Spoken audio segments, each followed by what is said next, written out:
ഇരകളോട് പോലും വേട്ടക്കാരനെ പോലെ പെരുമാറുന്ന പോലീസ്.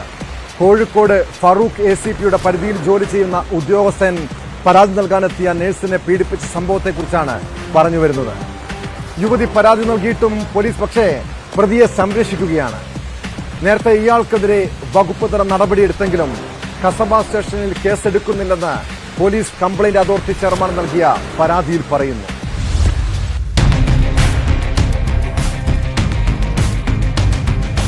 കോഴിക്കോട് സ്വദേശിയായ നഴ്സാണ് police complaint authority chairman S Satheesh Chandra ബാബുവിന് മുമ്പാകെ പരാതിയുമായി എത്തിയത്.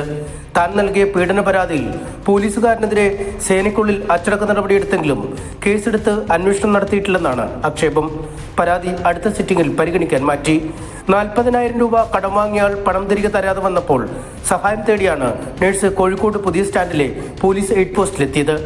കസബ സ്റ്റേഷനിൽ പരാതി നൽകുന്നതിന് സഹായിച്ച പോലീസുകാരൻ പിന്നീട് ഫോണിലൂടെ അടുപ്പം സ്ഥാപിക്കുകയും നഗരത്തിലെ ലോഡ്ജിലെത്തിച്ച് പീഡിപ്പിക്കുകയും ചെയ്തെന്ന് പരാതിയിൽ പറയുന്നു. പോലീസുകാരനെതിരെ കസബ സ്റ്റേഷനിലും സിറ്റി പോലീസ് കമ്മീഷണർക്കും പരാതി നൽകി. വകുപ്പ് തല അന്വേഷണത്തിൽ പോലീസുകാരൻ കുറ്റക്കാരനാണെന്ന് കണ്ടെത്തി നടപടിയെടുക്കുകയും ചെയ്തു. എന്നാൽ ഇയാൾക്കെതിരെ കസബ സ്റ്റേഷനിൽ കേസെടുത്തില്ലെന്നും പരാതിയിൽ പറയുന്നു.